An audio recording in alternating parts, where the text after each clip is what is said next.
Welcome back, students, friends. Once again, we are back into the study circle. Today we will study English grammar.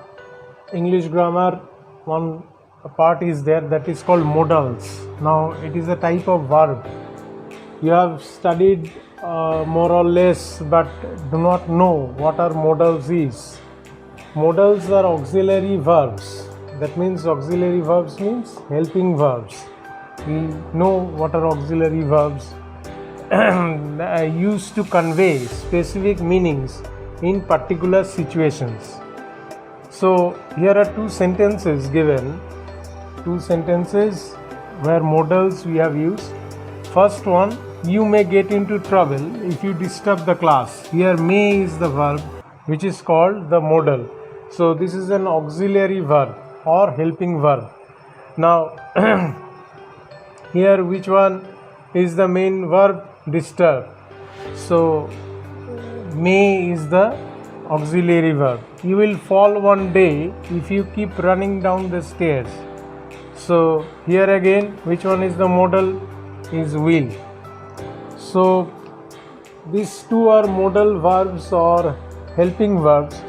Now here at the bottom I have written like non-finite verbs. You know what are finite verbs and non-finite verbs. So like non-finite verbs, modal do not change their form according to the number and person of the subject. So according to the number and person, like first person, second person or singular plural, the modals do not change. They are always followed by a bare infinitive. So modals will always remain the same. Now modals can, could and may. Here are the three modals which we often use: can, could and may. So the modals can, could, may are used to ask for and give permissions. So here these are the most commonly used modals. There are several other modals also, but can, could and may are most commonly used. So I have given three examples. I have written down three examples here. You can note it down total. You can take as many sweets as you can. Here the first sentence, this is also giving permission. Now next one is, could I take a break now please? So here is asking for permission. And may I go out to play now? Here is again also asking for permission. So can, could and may, these three modals are used for asking permissions, for and give permissions.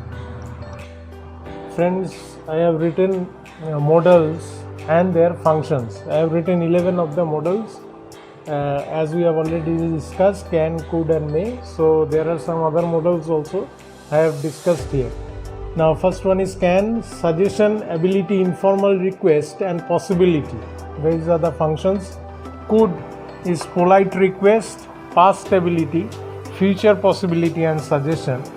Will, request, invitation, future, action, assumption and prediction. Would we use for future possibility, future action. You can write this down in your notebook. Shall refer to future action or resolve. Should, duty or expected behavior and advice.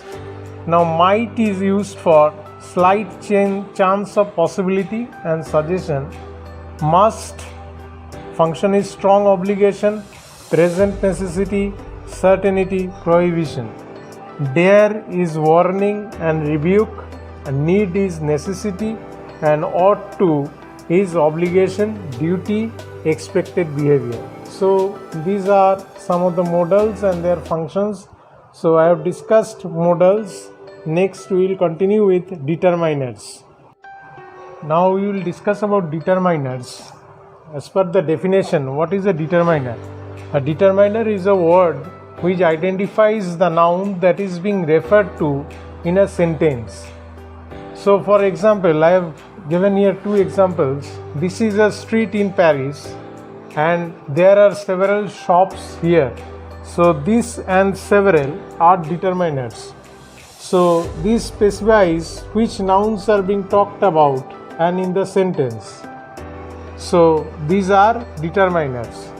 Now types of determiners I have written down. How many types are there? There are 6 types that we commonly use. First is articles a and the, we know that. Demonstratives this, that, these and those. Possessives my, our, your, his, her, its, their. Distributives either, neither, each and every. Quantifiers some, any, much, many, several, a lot of. And finally interrogatives what, which and whose. So types of determiners we will discuss in details. These types we'll discuss in the next upcoming video. All these will be discussed. So I hope that this is a summary and you will be beneficial with it.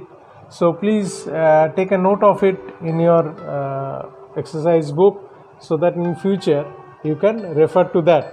So my upcoming video I will discuss about the types of determiners in details.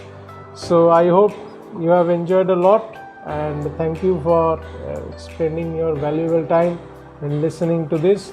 So once again I request you to please subscribe my channel Study Circle and just press on the bell button so that all the notifications you receive in time. Thank you.